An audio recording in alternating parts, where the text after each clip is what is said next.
Thanks very much, Mr. Speaker. It's an honor to rise again and talk about Bill C-234. Groundhog Day is just a few days away, and it feels like Groundhog Day again on this bill, Bill C-234.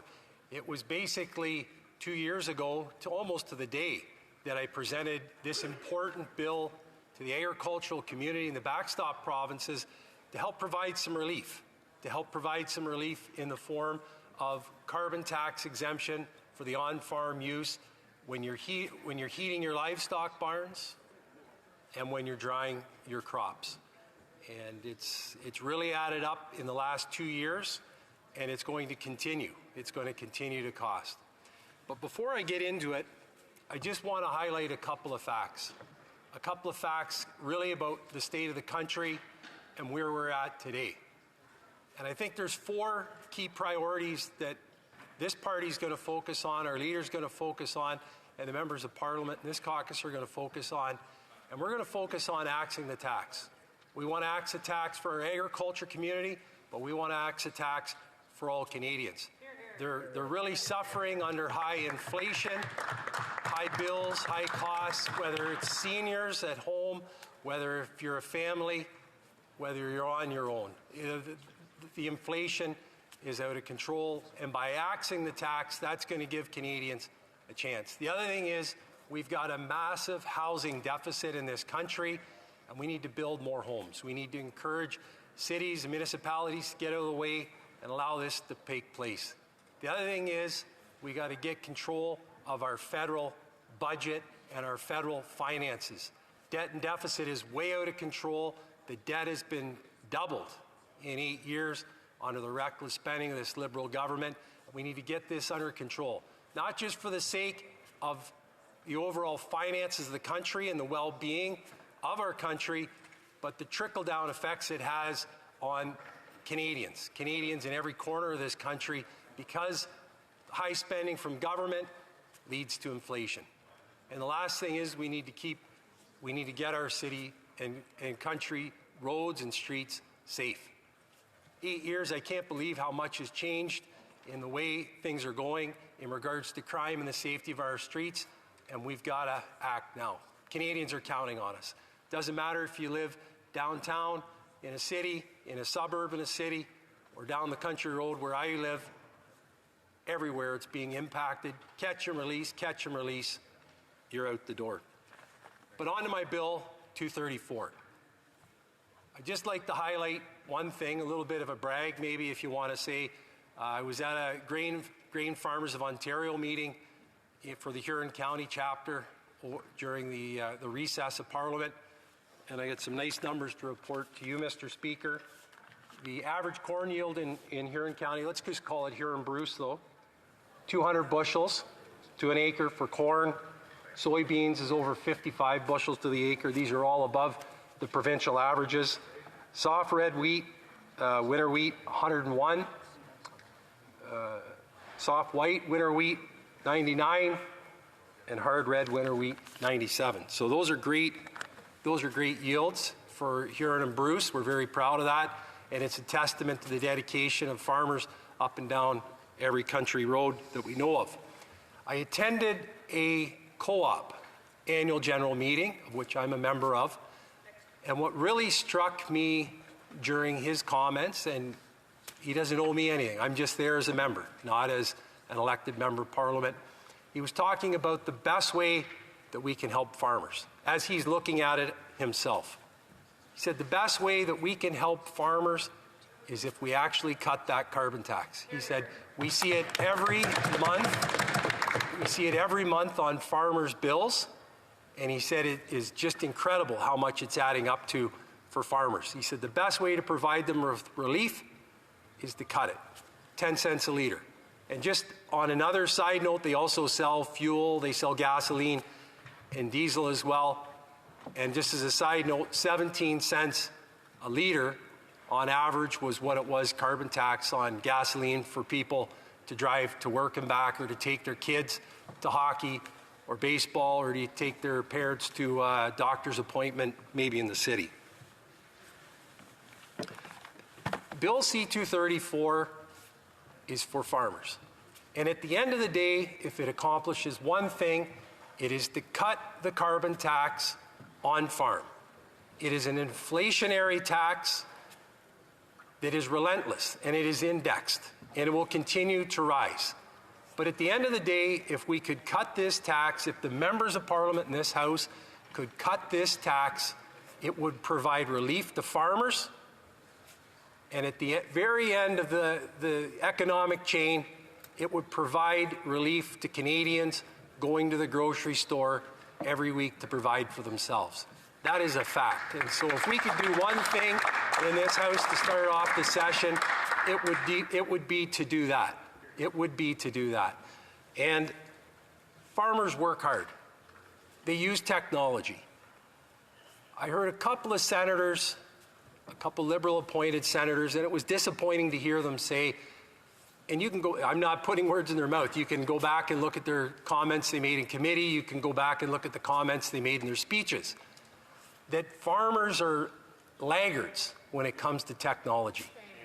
That's the furthest thing from the truth. Farmers across this country are some of the most progressive business people you'll find, whether it's in their barns, whether it's in their greenhouses, whether it's in their tractors, whether it's in even their financial accounting software.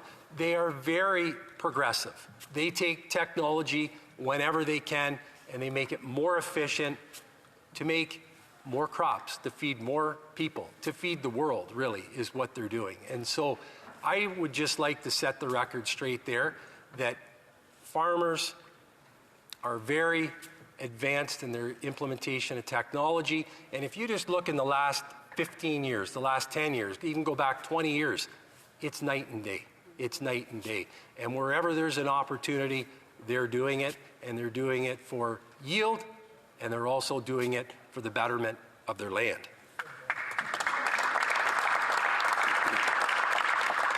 If you look at agriculture, and just in the last number of years, look at the inflation that farmers are dealing with.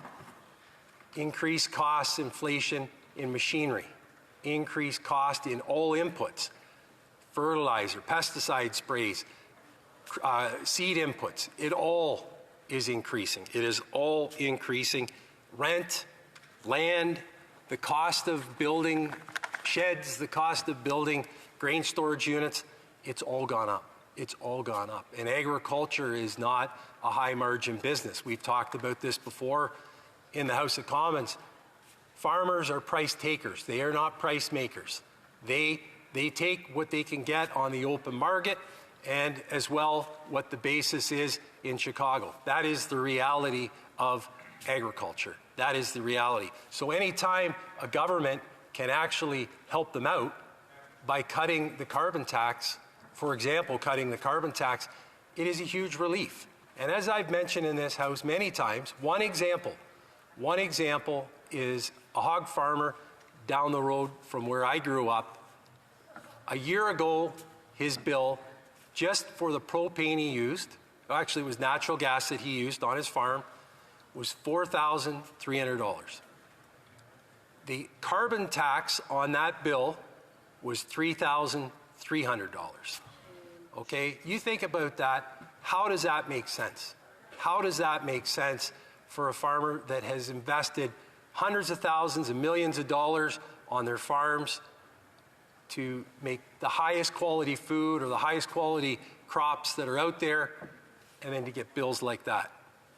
It's just not feasible. It's not feasible. And like I said, it's going to continue to increase every year until 2030, 31, and it's just going to put a lot of farmers right out of business. And at that point in time, you have to be concerned about food sovereignty in this country, but you also have to be concerned about the amount of food that we export around the world to feed other nations. It really is a precarious time. It really is a precarious time. And if you think about it, and many people have said it in this House, and the leader of our party has said it as well, when it is cheaper to put a load of food, load of produce on a transport truck in Mexico and ship it through how many states to bring it to Canada because it's cheaper to truck food from Mexico than it is to grow it at your farm and sell it at a farmer's market or into the open market. How does that make sense for Canadians? How does that make sense for Canadian farmers? How does that make sense for the environment? It just doesn't make sense at all. And speaking of the environment, the Liberal government has asked farmers to pay a steep price. They've asked them to pay a steep price on this carbon tax that they've hammered them with. But when have they ever recognized the environmental good that they do? They have a rebate, $1.70 some odd per thousand of allowable expenses. So if you have $1 million of allowable expenses on your farm, you get $1,700 back in your rebate. That's a slap in the face. Farmers that have woodlots on their farms, they've maintained them. In Ontario, where the emerald ash borer is, they've harvested those trees, they've made use of them, but they've lost that. They have ethical woodlot practices. In the fall, a lot of farmers nowadays are planting fall cover crops. They do that on their own because it is good for the soil, it's good for their land, and it increases the humus matter in their soil. That's a fact. That's a fact. Crop rotation. I'll speak specifically in the province of Ontario. You heard the crops I mentioned in the beginning. Those are crop rotations. It's good for the soil. It helps minimize the pests in the environment that impact the crops. That's good. Environmental farm plan, nutrient management plan. These are all things that farmers do to be good neighbors and to be good stewards of the land. And of course, with technology, no-till drilling, I mean, that goes back a long ways. I can remember as a kid going out to Don Lobb's farm, and the University of Guelph and Ridgetown were out there doing plot experiments. And they were quite a few years ago. It was in the 80s now, and perfecting that. And so there was a number of farmers in Huron County and other counties that started this in the region, and it's grown, and it's continued to grow, and it's continued to grow. And now you even see how they just rip small sections of land where the seeds are going in to preserve the soil and the humus and not to disturb it because they know the value of that.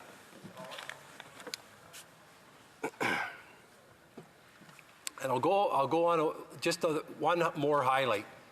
The Parliamentary Budget Officer, he has done at least 2 studies on this bill, C-234.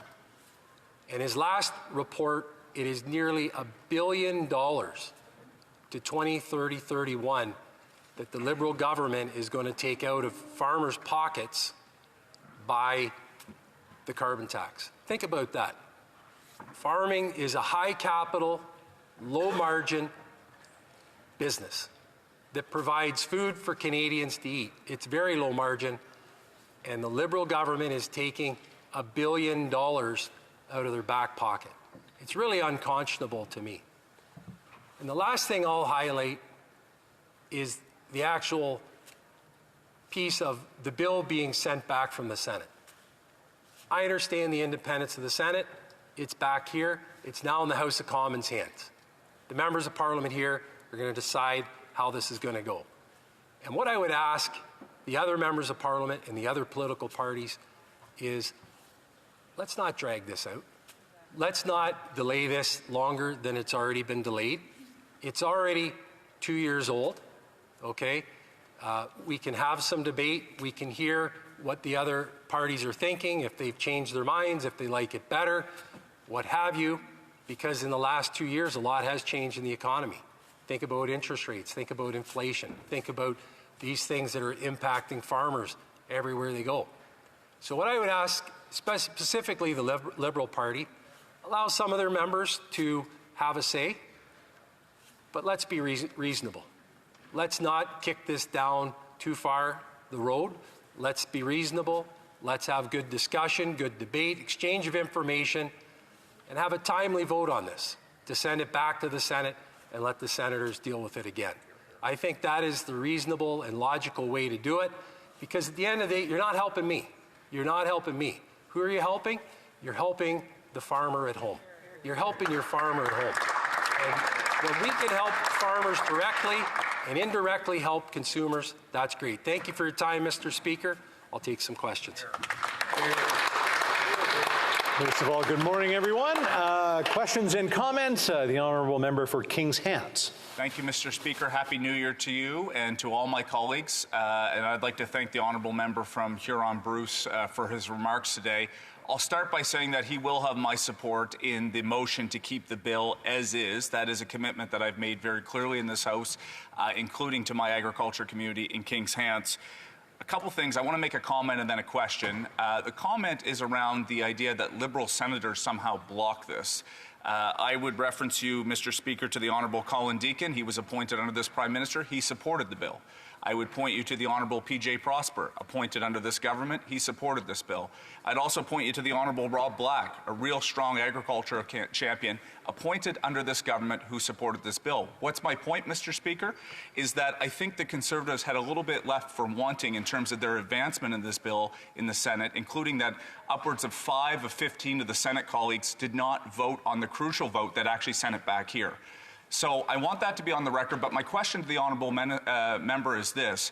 If he is unsuccessful in being able to have his motion to keep the bill as is, does he intend to bring a subsequent motion, in particular around the 3 years? I think the barn heating and cooling is an important element. Maybe we can find some type of agreement in this House for just 3 years so that we can encompass largely what the bill intended. Does he intend to do that if he can't get a majority of this House? Thank you. The honourable member for Huron-Bruce. Well, thanks very much. And the motion has already been, I presented that a couple of weeks ago, and it does take out all the amendments that came from the Senate, puts it back in its original form.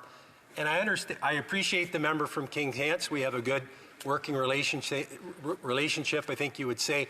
But I would also point to that the Liberals appointed 6 other senators just in the last couple little months to get this bill passed. And the one senator that got appointed, he knows really well, Roger Kesener, who spent 20 years as a Liberal member of Parliament in this House of Commons. So I understand his points, but they also appointed quite a few Liberals to the Senate as well. Questions and comments? The honourable member for Cowichan, Malahat, Langford. Thank you very much, Mr. Speaker. Good to see you back and all of my colleagues.